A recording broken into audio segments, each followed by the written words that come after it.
Baik, saya akan awali dengan pantun. Beli jeruk di kota Mandarin, pulang-pulang, udah kemalaman. Salam semangat para hadirin. Izinkan saya membuka dengan salam. Assalamualaikum warahmatullahi wabarakatuh. Alhamdulillah.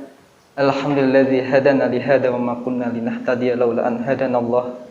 Wa asyhadu anna Muhammadan abduhu wa rasuluhu, amma ba'd.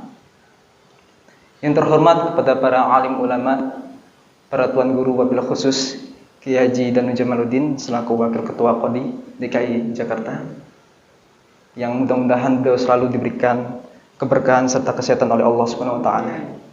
Tak lupa pula yang saya cintai serta saya banggakan para asatidzah, para rekan-rekan seperjuangan di pendidikan Kader Mubalik Qodi DKI Jakarta angkatan 28 ini. Mudah-mudahan Allah senantiasa memberikan kita keberkahan serta keistiqomahan dalam mendakwahkan kebenaran. Amin ya rabbal alamin. Para hadirin hadirah yang dirahmati Allah Subhanahu wa taala.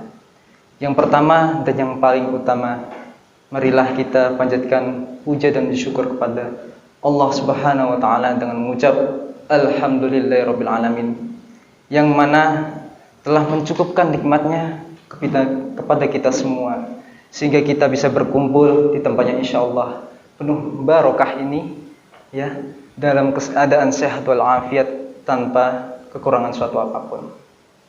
Kemudian sholawat bermutiarakan salam tak jemu dan tak bosan-bosannya kita haturkan kepada sang proklamator alam baginda Nabi Muhammad sallallahu alaihi wasallam dengan mengucapkan Allahumma sholli wa sallim wa barik alaihi.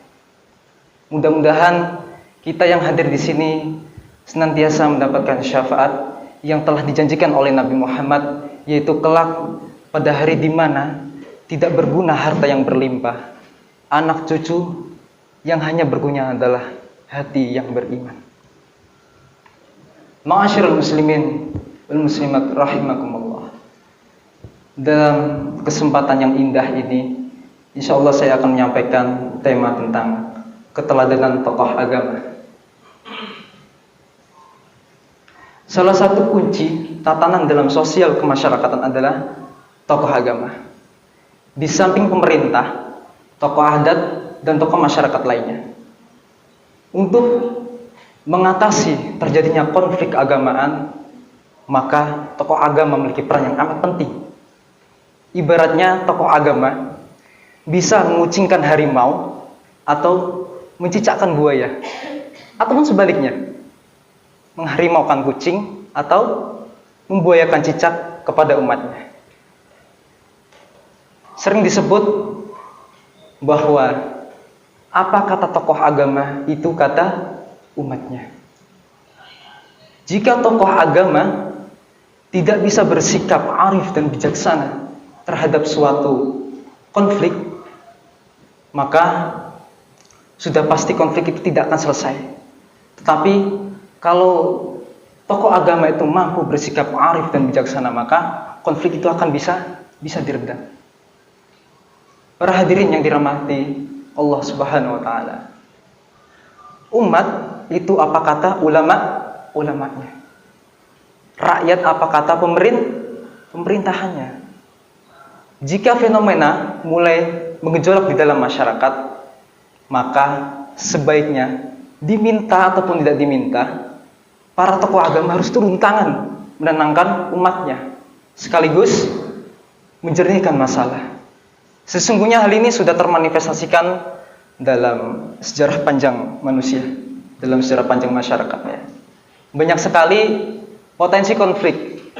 Bahkan konflik itu sendiri segera bisa diselesaikan ketika para tokoh agama ini sudah turun tangan.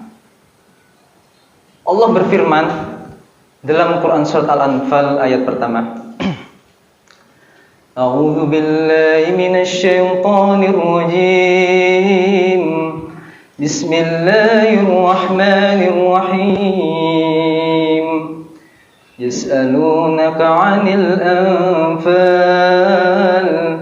قل الأنفال لله والرسول فاتقوا الله وأصلحوا ذات بينكم وأطيعوا الله ورسوله إن لله فاتقوا الله وأصلحوا ذات بينكم وأطيعوا الله ورسوله إن كنتم مؤمنين.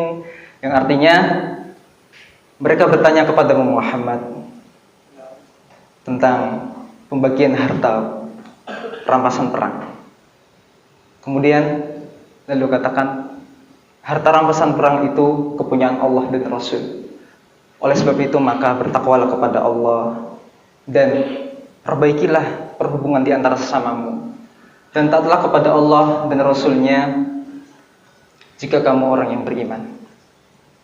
Ayat di atas menggambarkan dalam satu tarikan nafas, yakni pernyataan antara bertakwa dengan pernyataan damaikanlah atau perbaikilah hubungan di antara manusia.